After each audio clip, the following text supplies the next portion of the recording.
BBC Radio Merseyside News.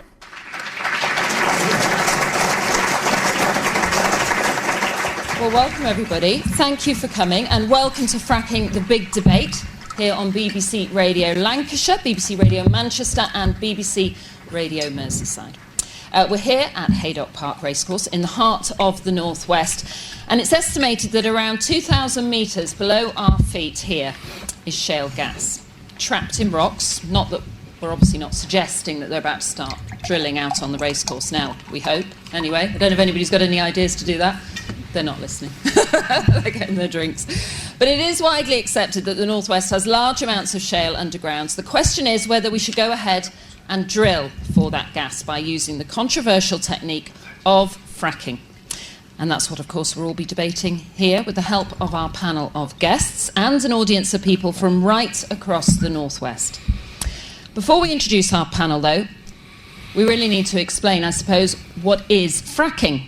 So here's Matt Truern with everything you need to know in 60 seconds. The word fracking is short for hydraulic fracturing, and in simple terms it's a way of extracting or getting out natural gas which is trapped in rocks below the ground. But what is the fracking process?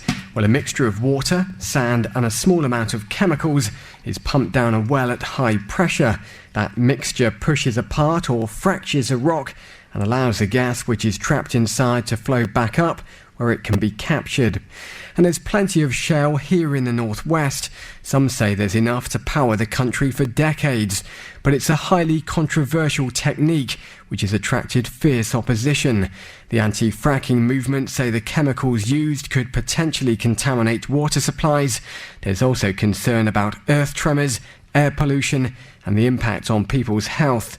However, the shale gas industry and the government insist fracking in the UK will be safe and well regulated. They say tapping into this huge gas reserve will bring jobs, energy security and will help stabilise our gas prices in the future. Matt Truern there. So let's introduce you to our panel then. We're going to ask each of you to give a short opening summary of why you think fracking will be good or bad for the northwest. You've got a maximum of 30 seconds and we will be timing. So we mean a maximum of 30 seconds. So let me introduce our first panellist. Francis Egan is the Chief Executive of Quadrilla Resources, the energy company that's been exploring for shale gas in Lancashire since 2010. He joined the company 2 years ago after some 30 years of working in engineering and management in the oil and gas industry. Originally from Ireland, Francis lives in the northwest now with his wife and 2 children. Thank you. So in 30 seconds, I and many others are convinced that domestically produced shale gas is going to have a key role to play, along with nuclear and renewables, in our energy supply mix moving forward in the northwest and the rest of England, and indeed all of the UK. Sitting far beneath our feet here, we have several trillion cubic feet of gas. If we could recover just 10% of what we believe is in the ground in Lancashire alone, that's probably worth about £140 billion at today's prices. That's a huge economic opportunity. I'm convinced that Lancashire has the ability to deliver it. Just got it in, well done. John Blae-Myers is the Chief Operating Officer at iGas, the company currently exploring for shale gas and coal bed methane at Barton Moss in Salford. The firm also has licences to explore in Cheshire and Merseyside. John has 30 years of experience in the oil and gas industry, including operations in the United States, West Africa and Southeast Asia. He's originally, though, from here in the northwest. Thank you, Annabelle. Good evening, everybody. First of all, we all enjoy a hot shower, washing clothes and cooking family meals are things we take for granted, but we can't do that without energy. You know, energy is essential. We're seeing declining power stations, we're seeing the North Sea in decline. We have to ensure we've got security of supply so we can keep the lights on. We need to explore a range of technologies to do that, and that includes renewables, but it also potentially includes shale as a possible source of that energy. Tom Crotty is a director at the international chemical company INEOS. The firm employs around 1,400 people at its plant in Runcorn and 15,000 across the world. He also sits on the CBI's Energy and Climate Change Board. He's a strong supporter of the shale gas industry and the impact it could have on business and the wider economy. Tom was born in Ireland but has lived here in the northwest for most of his life. Thank you, Annabelle. Chemicals is our business and is an integral part of the North West economy, and it's seriously threatened. Right now, energy prices for us are about 70% higher than our competitors on the continent and double what we're paying for our competitors in America. Shale gas is bringing about a renaissance in American chemicals, $70 billion of new investment. That's an enormous threat. We will not have a chemical industry in this country unless we exploit this potential opportunity. Oh, under 30 seconds. Well done. Well, I guess they are the ones that we would say are for shale gas. Let's now move on to the people not for shale gas. So we'll start with Barbara Keeley, who's the Labour MP for Worsley and Eccles South.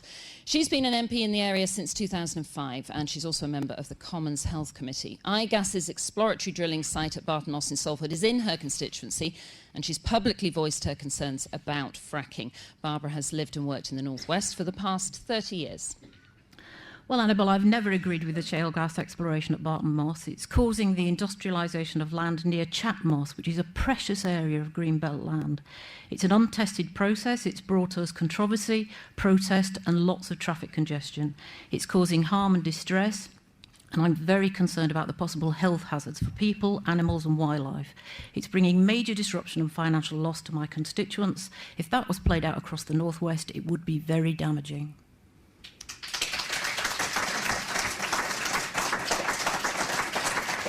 Thank you, Barbara. Helen Rimmer is the North West campaigner for the environmental group Friends of the Earth, with whom she's worked for 6 years. Before that, she was with the Government Sustainable Development Commission.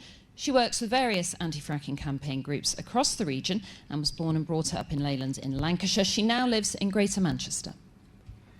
We think unconventional fossil fuels and fracking is highly risky for the environment, for the health of communities and for our climate. It's not the answer to our energy problems. It will add more climate-changing emissions into the atmosphere while doing nothing to reduce our energy bills. We have a much more positive vision for the North West economy, and that's one that's based on renewable energy, clean renewable energy, community-owned energy, and making our homes more energy efficient and cutting energy waste. And that will be better for jobs, better for local economies, and will protect our precious environment as well.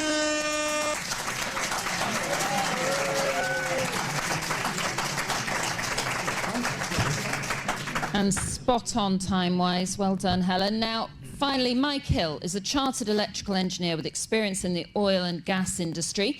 He's recently carried out a 3-year study into the regulation of the shale gas industry. He's currently part of a team advising the European Commission, and he's given evidence to the government and the Royal Society. He also advises several anti-fracking campaign groups.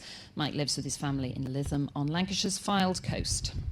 Thanks, Annabelle. Yes, basically, in a nutshell, the situation is that regulations in this country, the regulatory regime, the regulators themselves and the inspection thereof is not sufficient to cope with shale gas onshore in the UK. And in the 3 years that I've been researching those regulations, I found the government cutting the regulators back, opposing any new regulations and not implementing at all, bar one, of the Royal Society's recommendations to allow shale gas to go on in this country. So it shouldn't happen at this stage, not at all.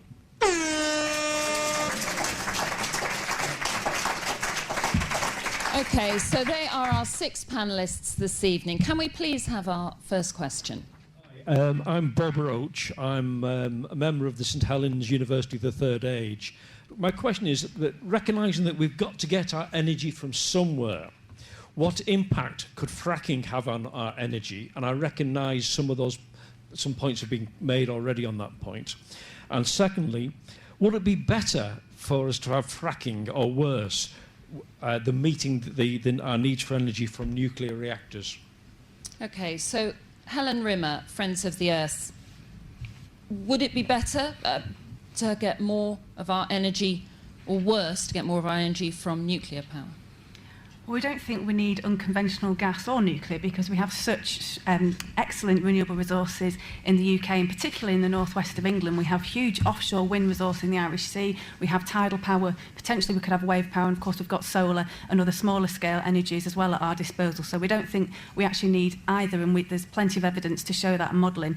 And I think the question about whether we do need shale gas to meet the energy needs right now, we don't need to be finding new sources of fossil fuels because we already have have more than we can burn in conventional, proven resources of gas. We don't need to be finding these risky, unconventional sources.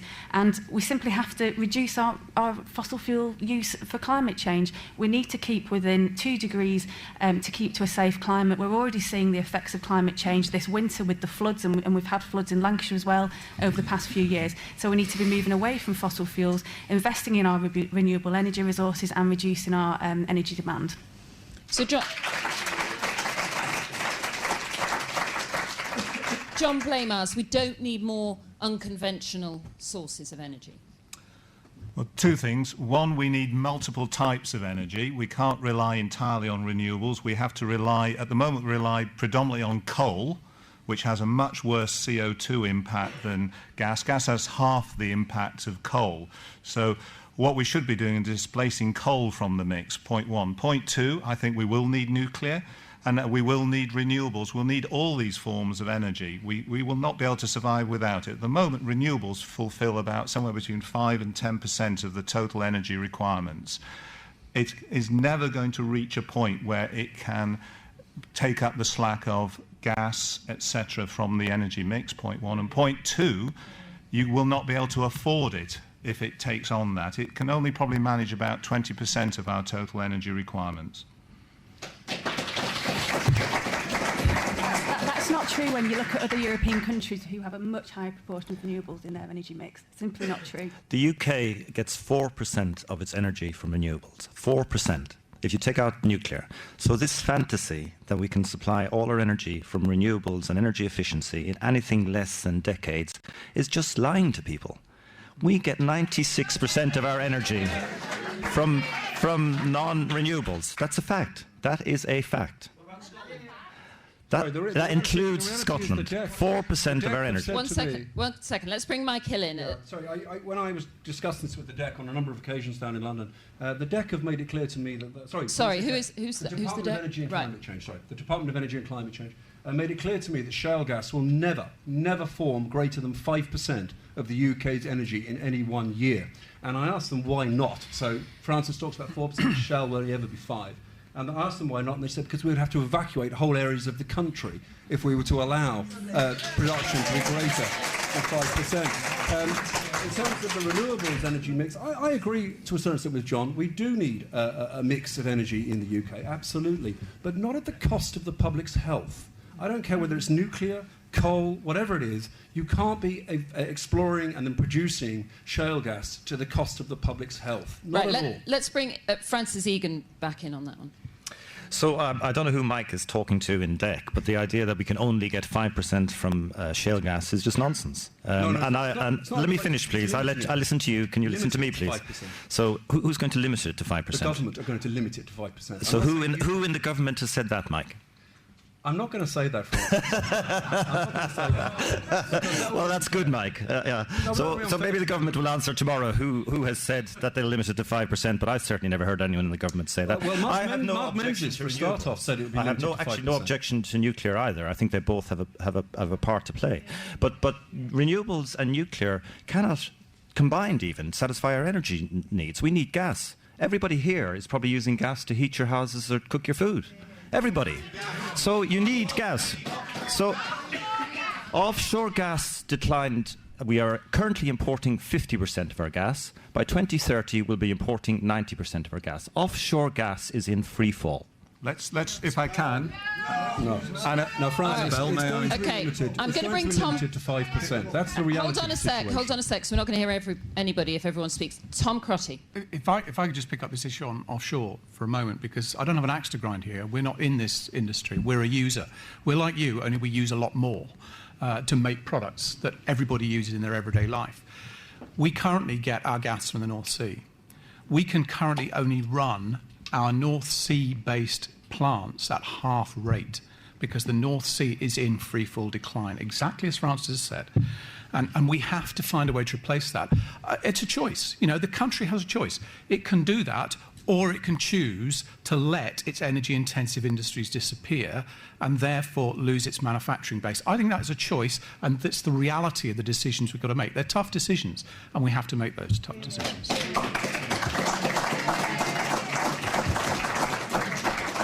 Barbara Keeley? Well, just very briefly, we're hearing it's a choice. My community doesn't have a choice. My community has had this foisted on them when they didn't know what to expect, and it's causing great distress and impact on their lives.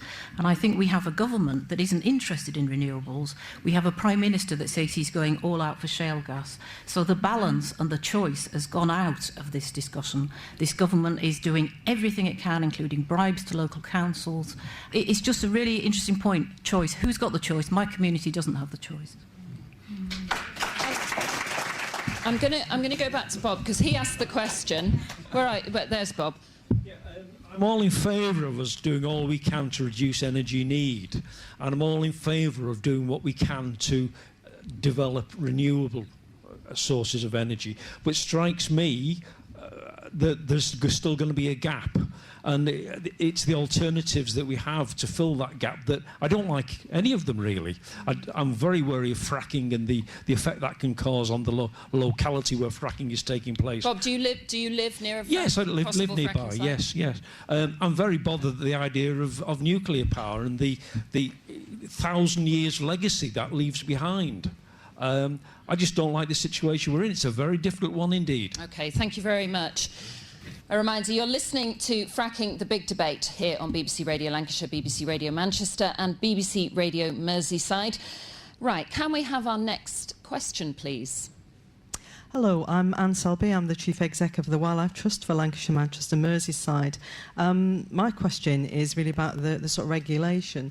I wanted to ask the panel sort of how confident they are in the ability of the Environment Agency to regulate the wastewater discharges from the fracking industry so that the environment will be protected. And I suppose there's a secondary question there about will the Environment Agency be under undue pressure from the government to let things go ahead anyway? All right, Anne, thank you very much. Well, I'm going to come to Steve Molyneux now, who has come here, Environment Manager for Lancashire Environment Agency. We're talking particularly about wastewater that comes back out of the well. That was Anne's question. After fracking, which contains potentially dangerous chemicals. So how will this be regulated? The UK has some of the strictest environmental regulation in the world. In terms of activities that are onshore oil and gas exploration, up to 8 environmental permits may be required for each well site if that's going to go ahead. One of the permits that is always required is what's called an environmental regulations permit, which requires the operators to have a waste management plan for how they're going to deal with the flowback water that comes out of the well. That requires them to detail how much there will be, to test that, to have proper disposal routes and proper containment on site. Those permits are inspected by the Environment Agency. So, for example, at the pre-soil site, the Environment Agency undertook 16 independent inspections of that site, sampling the flowback water 7 times. Yes, there are hazards associated with unconventional gas. Yes, there are chemicals that are dissolved in the water and dissolved from the rocks when it comes back to the surface.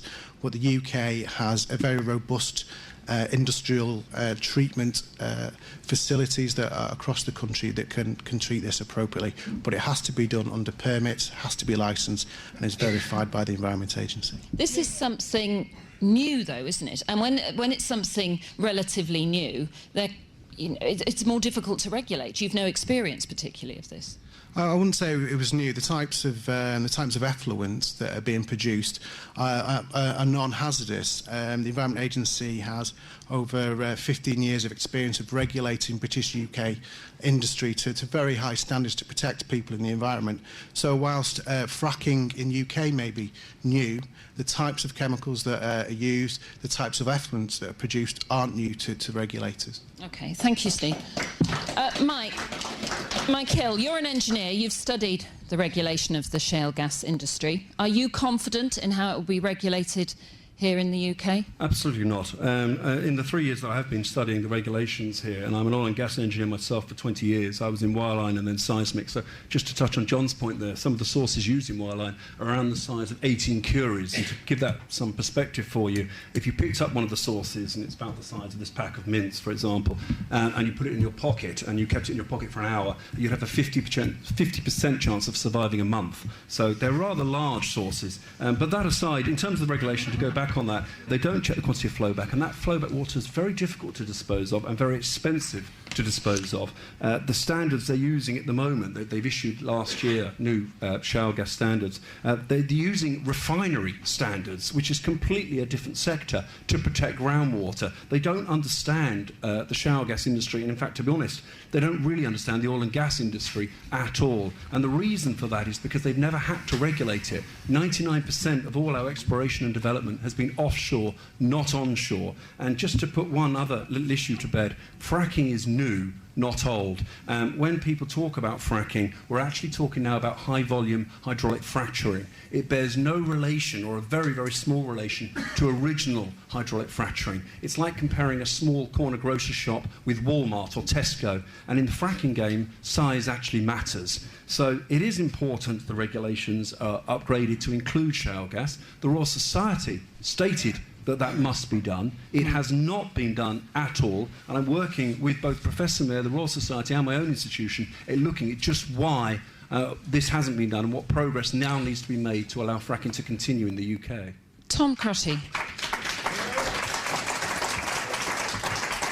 How confident are you in the regulation of the shale gas industry? I can speak, as I'm not in the shale gas industry, I can speak about the regulatory environment in which we operate as the chemical industry, which is extremely high. It's the toughest in the world. We work very closely with the Environment Agency. If you take a site like Runcorn, it's a very big site. It's very, very tightly regulated. We have a situation where we cannot let anything leak into the outfalls of that site because it will throw our permits out. So believe me, the regulatory environment in this country is as tough as it gets. And I would have high confidence that that same regulatory environment will be applied to this new industry. From standing outside it, that's how it looks to me. Your industry is above ground. You can inspect your industry, you can verify what's happening, you can look at filtrate receivers. If you're not verifying the quantity of flowback that flows back up the well, what we saw in the States was it was very tempting for the operator to under-declare or accidentally lose a certain quantity of that flowback before it reached the treatment facility, which could save the operator a significant amount of money. I find that offensive, Mike. Offensive. So it's where is it the reality? Where's your evidence to show that's the reality? Where is your evidence to show that's the reality here? You just said that. You just said that. It's tempting for you to under-declare if it's not verified at the surface. Of course it's tempting for you to under-declare. It's a huge cost to you, Francis. OK, Barbara Keeley. Let's bring Barbara in. Do you think that the Environment Agency is under pressure from the government in any way to let massive pressure. I mean, the Prime Minister has said he's going to go all out for shale gas and he's going to win this debate. I mean, what does that tell you about the pressure that is on from the top of government? But the starting point for the question was about the damage that can be done in terms of this issue of water. I have repeatedly raised with government ministers, and most recently there was a piece of legislation, a water bill, and raised with the Environment Secretary issues about that. And these were just dismissed. I never get any answers. There's a real fear that the water needs of this industry or polluted water will have a real impact on our natural areas and on wildlife. And so I'm worried about it from the people point of view. I'm worried about it from wildlife. I'm worried about it from that precious mosslands resource.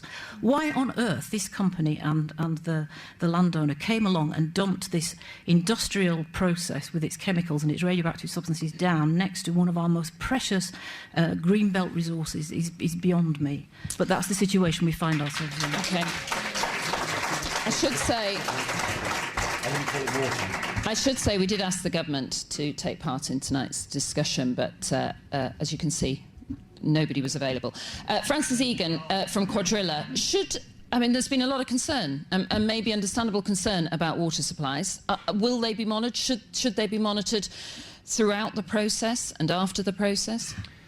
Yes, somebody said that the Environment Agency don't have experience in this onshore. I mean, that's just not true. The Witch Farm field in Dorset in south of England was at one point the largest onshore producing field in Europe, producing 100,000 barrels of oil a day.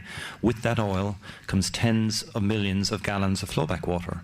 Exactly the same constituents, exactly the same issues with naturally occurring radioactivity material, treated, disposed of, without incident. So the Environment Environment Agency have a lot of experience in this, and I do believe that the Environment Agency, they have got excellent people, they've got excellent systems, as do the HSE, and I have complete confidence that the industry will be regulated. I'm going to come back to you, Stephen, just to give you a bit of a right of reply here. Barbara seems to think that the Environment Agency would be under pressure. Quite a lot's just been said, and I don't recognise a lot of the facts that have been said. The Environment Agency is the principal regulator in England for the environment. Our staff are entrusted to ensure that industry works to a very high standard to ensure that people and the environment are protected. All our work is up to public scrutiny, is available. Permits that are applied for are publicly consulted on for shale gas activity, so the public can have their say and see what's written into those permits. In those permits is a requirement to record how much flowback water is produced and state how that's going to be dealt with, and that is independently inspected by our inspectors. So the Environment Agency are there to ensure that the high standards of UK law are enforced, and that is our role, and our staff will stand by that.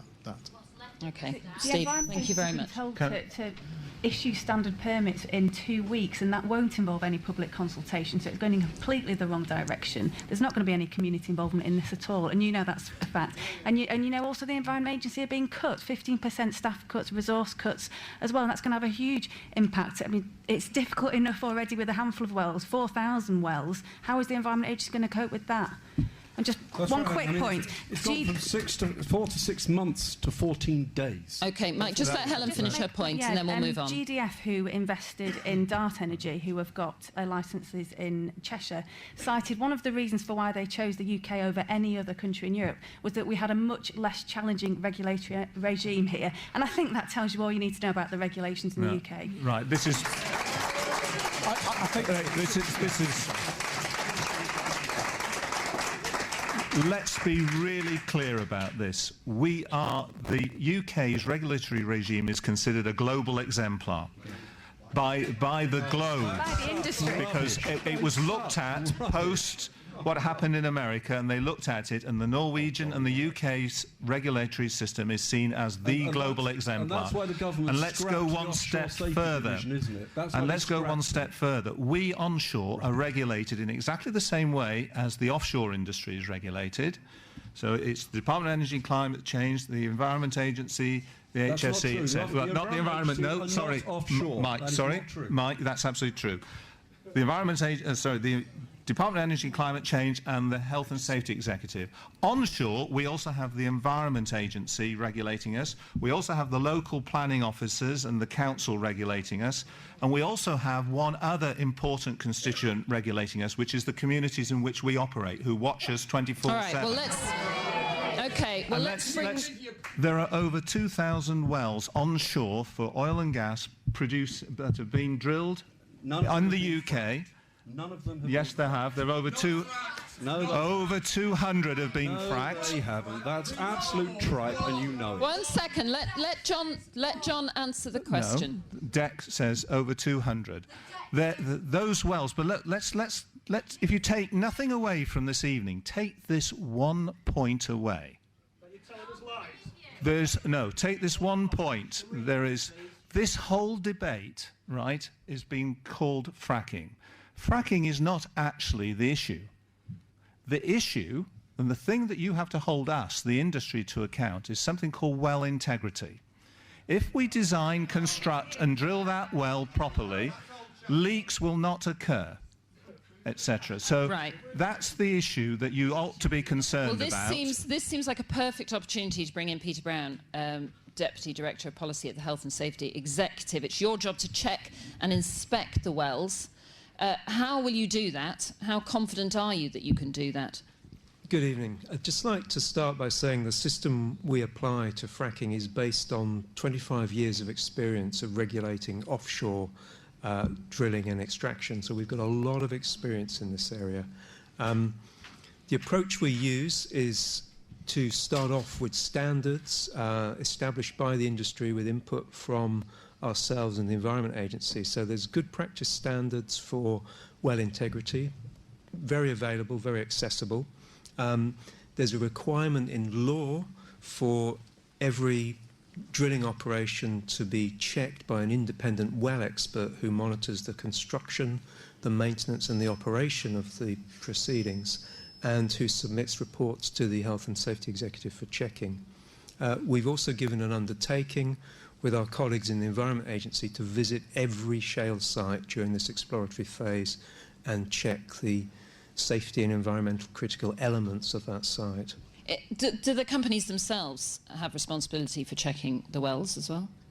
The companies do have the responsibility to check under the law. The prime responsibility is with the duty holder within the law. But and how often is that throughout the process, after the process, before the process? It's all through, from design to completion to abandonment of the well.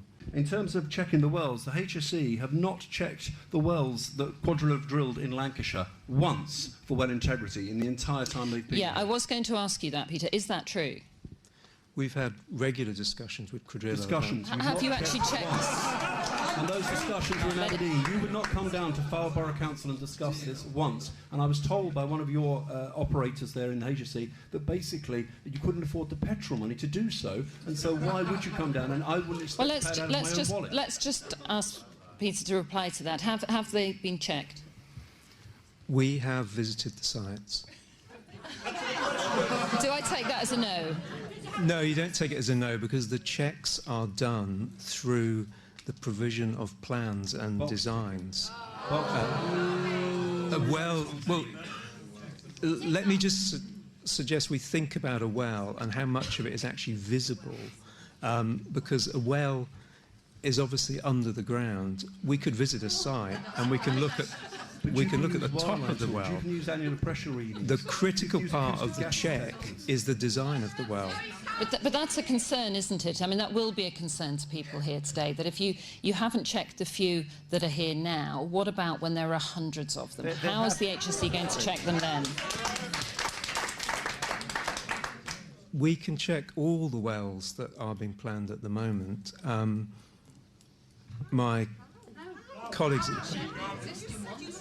Can I just say that the HSE have checked all our wells? It's completely disingenuous of Mike to say they haven't checked the wells. Let me finish what I'm saying, please. So that the HSE get copies of every single well log. Mike said there are well logs. They get copies of the daily well reports. So unless you're going to suggest, Mike, that in addition to dumping the water, we're also fabricating the daily reports, then the HSE get a copy of every single, and they evaluate it. And if they have questions on it, which sometimes they do, they ask us. Anne Selby, you asked the question.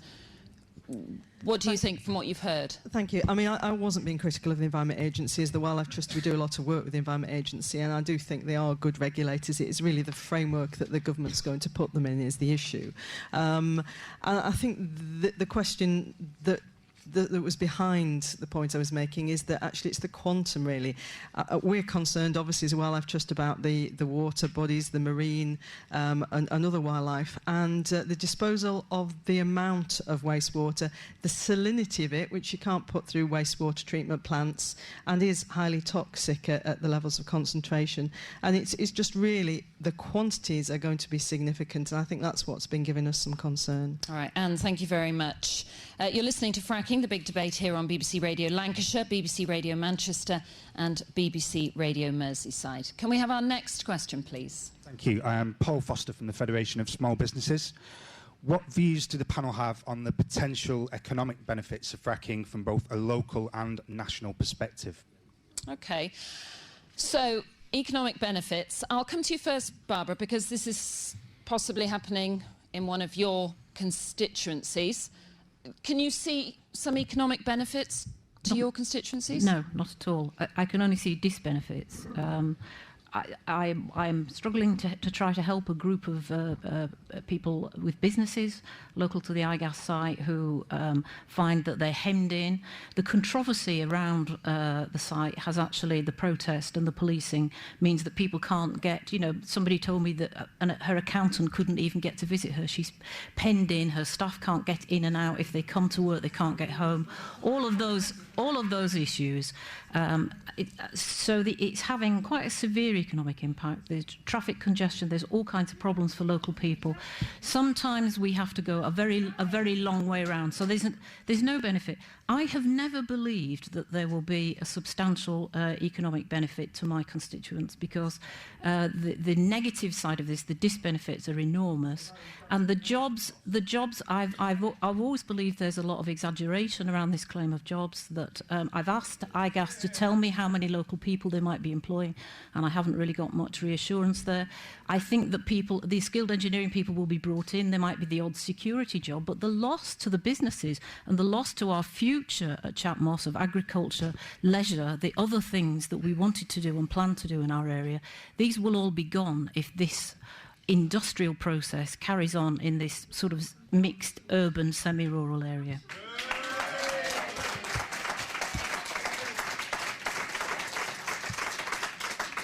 Tom, you sort of alluded to this earlier, that you believe this could have big economic benefits for the region.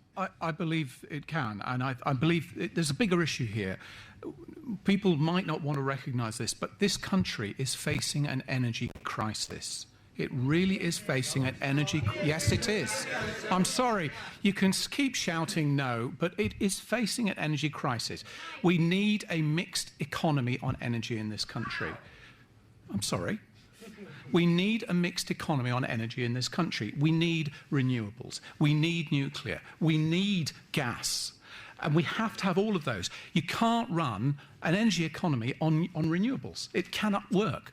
A, because you can't get enough, and B, when the wind don't blow, the turbines don't run. When the sun don't shine, the panels don't work. Helen, this is your subject. You must have, I'm sorry, I'm trying to say some simple facts. You must have backup generation. That backup generation in the short to medium term has to come from fossil fuels. The fossil fuels that we've got, and particularly gas, are in dramatic decline. And whether we like to recognise that or not, we are going to face a crisis in this country. I believe that shale gas is an answer to that crisis. And it's one that we as a country must recognise, because if we don't, we will not have an industrialised economy in this country in 20 years' time. That's the choice. Helen Rimmer from Friends of the Earth. Is it time to move away from the arguments to and from and just think, can this be made to work? Because it could bring economic benefits. One of the reasons you gave was that it's going to bring down energy prices, and no one is saying this is going to bring down energy prices. I never mentioned energy prices. Someone in the audience might have said that. The Secretary of State says it won't bring down energy prices. Energy experts say it won't, and even I think we've heard Francis Egan say it at one point. But on the jobs question, I mean, clearly any new industry is going to bring jobs to an area, but they've been vastly exaggerated. The figure, I'm surprised you've not mentioned it yet, of 74,000, which David Cameron has quoted, came from a report that Quadrilla paid for, whereas an independent report for his own government was actually a third of that at the top level. So it's been vastly exaggerated. The short-term, specialised, many workers coming into the area, not local, and that's in the independent report to government. So it's been vastly exaggerated, and we think there's a much better alternative in our renewable energies. Already 10,000 people in the northwest are employed in renewable energy. That could be vastly more over the next few years if we up our renewables, and also energy efficiency, which is hugely job intensive. We have some of the worst housing in Europe for leaking heat, and if we were to address that, that would create tens of thousands, hundreds of thousands of new jobs. Well, John Blaymyers from IGAS, what is the figure then on jobs? Because there are different figures banded around, aren't there? How many jobs are going to be created in the northwest from this? There are various figures that have been quoted, ranging from about 24,000 to 74,000 in the UK associated with this, and that's just direct jobs. Then you've got to start talking about the indirect jobs that go around supporting the supply chain that goes with this. On top of that, you've really got to start looking, and you look around this area and the number of industries that are reliant on gas to power it, to be the feedstock. What's happening is at the moment, because of shale gas in the US, the gas price there is about $3 to $4 per 1,000 standard cubic feet. Here it's a bit somewhere between $8 and $11 per 1,000 standard cubic feet. We cannot compete like that. Industries that are reliant upon gas can't. And what's happening is they're going from this country and from Europe back to the US. We have a situation where we are buying shale gas from the US. So in terms of our balance of payments, there are billions of pounds being spent to buy shale gas from the US and then bring it back to the UK. We're exporting North Sea gas. Why every day do we export North Sea gas? We are importing gas. Nearly 50% of our gas now is imported. So what we're saying is that we are sitting on top of a huge resource that if we were to take advantage of that, that will bring jobs, it'll bring skills, it'll be training. And we have to understand this. John, I'll just bring Francis in very, very briefly before we go back to Paul. So I agree with some of what Helen has said. In fact, I don't see that shale gas means you can't do renewables. Frankly, the country needs all the jobs it can get. Our graduates are coming out of university and are not finding work or work that they trained for. I'm absolutely convinced that the Northwest, Lancashire, has the capability to develop this safely, irrespective of what everybody says happened or didn't happen in America or Australia.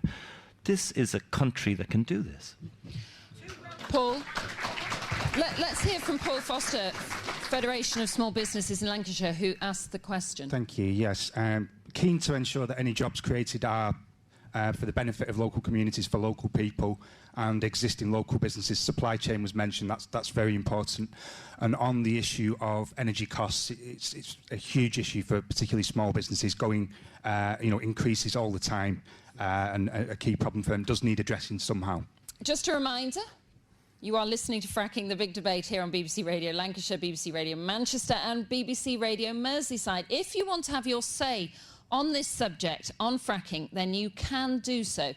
It's on a phone-in that will be following this debate. OK, our next question, please. Hello, I'm Jackie Copley from the Lancashire branch of the Campaign to Protect Rural England. Given the scale of shale gas exploitation envisaged by the Prime Minister and Chancellor of the Exchequer, would involve the creation of thousands of fracked wells, what is the minimum separation distance between well pads, as we understand the frequency of pads will significantly impact on the landscape? OK, John Blamos, my guess. Right. Let's just deal with some facts here. I hear people talking about we're going to industrialise the north. That's not the case. Let's just take a look. Let's use, for example, the amount of energy that is derived from a solar site versus a shale site. Just to put something into perspective for you here. Typically, most solar sites, there are about 120 of them that are over 10 acres of area that are covered by them. We will typically develop a shale site that will occupy about 1 to 2 acres. And it'll have 8 to 10 wells on there. And the amount of energy that comes off that is about 600 times the amount that comes off a similar-sized solar site. So you've got to put this into some perspective.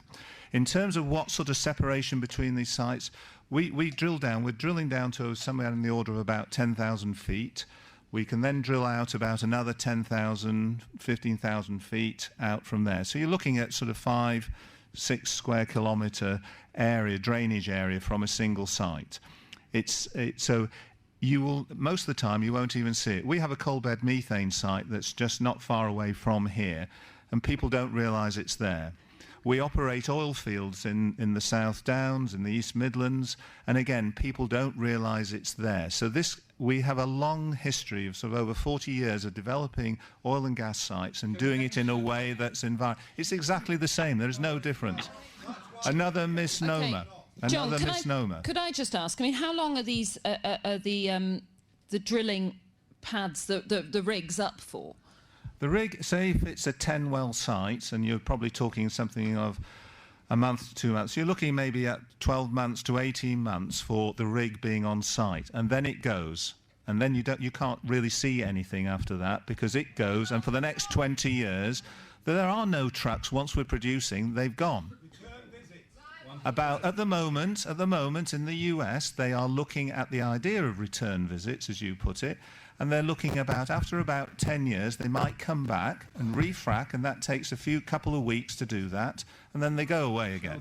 Helen. Drop off a lot faster than 10 years. Can I just say, sorry, Jackie asked about industrialisation, and the distance between the pads and things along those lines. The UK plans now, the industry plans for the UK to install the first ever super pads. So in the States, we've had pads up to maybe a maximum of 15 wells. We're looking in the UK now of having pads with 40 wells on. And to start comparing it with solar is just absolutely ridiculous, because solar pads don't require 14,000 trucks just to get rid of the flowback. Solar pads don't require generators, lighting, compressors, silica, sand, chemicals, drilling mud, waste. They don't require any of this. This is a full-on industrialisation of the Northwest. And for those communities living near fracking pads, it's going to be absolute bloody misery for years. OK. For years. I will come to you in a moment, Barbara, but Tom Crotty, do you have concerns about what this could do to local communities, local environment, to the landscape? Clearly, I mean, making sure that what happens is done with the local community in mind is critical. I mean, we have the same issue when we operate chemical plants. We make sure we have a relationship with the local community that hopefully works. Barbara Keeley, this is happening around you, around your constituents. What are your fears? My fears are, as Mike has said, about large-scale industrialisation. I mean, people are already experiencing noise, traffic, vibration. We look back to the original planning application, and it's amusing now to look back on how our councillors were fooled by this. It was all going to be low-key. It was all going to be small-scale. It is not low-key and small-scale because of all the reasons that we've just touched on. So it is. I mean, and what's really important too is what we're suffering is because it's such a badly chosen site. This industrial process, this controversial process, has been brought into a sort of semi-rural area near urban estates next to a motorway. The police are tearing their hair out trying to make all of this work, because there's a motorway on one side of it and an airport on the other. There is a secure unit where children are serving out their sentences a quarter of a mile away. There are farms which are being damaged, businesses that are being damaged, and people working and living. It is horrendous. I wouldn't wish this is only in the exploratory phase, and I can see the impact it's having. I wouldn't wish this large scale on any community, and I think Barbara, it should never have been brought into ours. I have remained very quiet. Barbara, I have remained very quiet about a lot of the accusations you say, but I think you ought to really clarify for everyone. A lot of the issues that you talked about are because of the presence of the protesters, not because of... Yeah. Can I say that residents and local people say to me that if you were not there, there wouldn't be a protest there. You have brought the controversy. You have brought this onto our back door. And not only are we paying in terms of people losing business, loss of house price, no insurance cover, and all the other damage, we're paying £40,000 a day to police this so that you can go ahead with it. And Barbara, again, the situation... The costs are heading towards £1 million that we, the taxpayers in this room, are paying for this process. Yes. And why is that being incurred? Because the protesters aren't allowing the local residents, the local businesses, and ourselves to go about the legal and lawful rights. That doesn't affect the number of trucks you need, does it? Yeah, but there are trucks going up and down that road every day. The issue is the reason that the police are involved is because the protesters are preventing people from going about their lawful business. That is absolute nonsense. All right, let's go back to Jackie. There's a huge amount of support for the protection camp from locals, and you know that because you've heard that yourself. There's a huge amount of support, and those protectors there with the blessing of the local residents who are coming along bringing food, bringing clothing, bringing warm bedding for the... And are also being intimidated by a small percentage of those protesters. Okay. Their council did not consult them on this, and certainly no political party consulted them on this. This was in no party's manifesto, so this has been done without a democratic mandate. So people are there protesting because they have a right, because they have not given their consent. I'm afraid we've reached our final question on air pollution. Karen Ditchfield. Bearing in mind the reports coming out of the USA which show that a single well can release over 100 tonnes of volatile organic compounds and tonnes of hazardous air pollutants whilst bringing a well into production, do you not think it is negligent and highly irresponsible for companies like Quadrilla and iGas to even consider drilling sites so close to villages and local communities? Francis Egan. So, again, I'm not going to comment on a report I haven't seen out of the US. We will measure the quality of the air before we start operation. We will report on that. We will measure the quality of the air as we operate. And we will measure the quality of the air after we've finished operation. If at any point we breach the standards that will be put into our planning consent, and the Environment Agency, and again I'm sure they'll confirm this, will come along and take their own independent measures, we will be shut down. In the US, there are 15 million people living within 1 mile of a fracked well. 15 million. Now, do you seriously think that if the US were doing what Mike has said, desolating the country, giving unborn children, abortions, that would be allowed to continue with 15 million people? It's ridiculous. Helen Rimmer. You're saying all the reports from America are not true. Okay, evidence. Let's let somebody else have a go. Helen. Yeah, the evidence from America is mounting, and there has been a gap in the data because there have been various loopholes. But the Public Health England report actually does point to some serious health risks, which doesn't. It makes the conclusion that they come to completely illogical, that it's of low risk. When you actually look at the reports that they have in that report, it's just completely illogical. And I think the point about the density of population is very important. And we're seeing sites nearby schools, as Barbara has outlined, in Barton Moss, in Lancashire as well, and also now in Cheshire, where DART are hoping to drill. It's right opposite a school, and the head teacher there and the governors are all completely opposed to this and feel like they haven't been consulted and given their consent. So it's a very real problem. I think the public health risks are very serious. What about climate change? Karen is absolutely right in what she says, in so much as she's in total agreement with Professor Mike Stevenson of the British Geological Survey, who recently stated that the UK is far too densely a populated country to support a large-scale fracking industry. We are not the US, this is the UK, it is different. Maybe in other countries where there's a huge landmass, it might or might not be possible, that's open to argument, but not the UK. And for Francis to say he's going to monitor this and monitor that, with all due respect, Francis, I don't trust a thing you say or do. I trust the HSE, I trust the EA, I trust independent monitors. This cannot be self-regulatory. We can't rely on self-regulation. It's not self-regulatory. We've seen it. The Environment Agency will come along and they will do their own monitoring. We've seen it in the Care Quality Commission. We cannot have a self-regulatory regime in the UK. Mike, if we were self-regulatory, why are we out? It is entirely self-regulatory, Francis. Why are we not out doing it now then? Send a fax. Why are we not out there doing it now then? To say it's all tickety-boo. So we're doing just fine, thanks. So why aren't we drilling? The regulation. Why aren't we drilling, Mike? It's a total disgrace. Why aren't we drilling? It is an absolute total disgrace. Why aren't we drilling? You're Mike, talking rubbish. One second. Steve Molyneux, is it self-regulatory? Well, in terms of air quality, as I said before, the fracking sites may require up to 8 environmental permits. There are risks around air quality for fracking sites. They're principally, I think the Public Health England assessment pointed towards this around the exhaust fumes. Draft report. Around exhaust fumes from the fracking equipment, but also there's the gas that returns to the surface. Fracking operators are required to apply for permits to detail how they're going to safely manage those to ensure that they use technology to reduce emissions. And if there's gas produced and it's flared, flaring of gas has to be done in line with what's called best available techniques. So the best standards that can apply across the EU.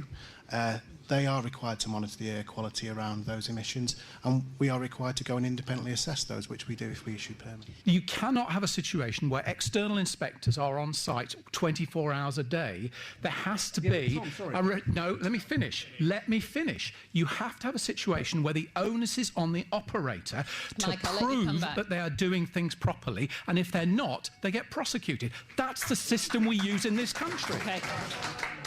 Thank you, everybody. I'm afraid that is all the questions that we have time for. Thank you to all our panel guests, to Mike Hill, Helen Rimmer, Barbara Keeley, to Tom Crotty, John Blaymyers and Francis Egan. Thank you very much. And thank you, of course, to our audience here at Haydock Racecourse. You've been listening to Fracking, the big debate on BBC Radio Lancashire, BBC Radio Manchester and BBC Radio Merseyside. Thank you for a very wonderful and lively debate. Lively. Goodbye.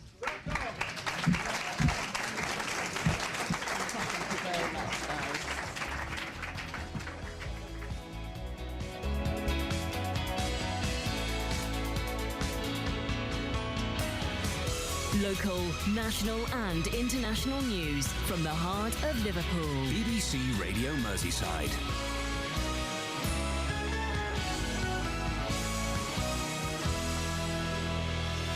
It's 1 o'clock. You're listening to Phillips Phone In. The number to ring here, 01516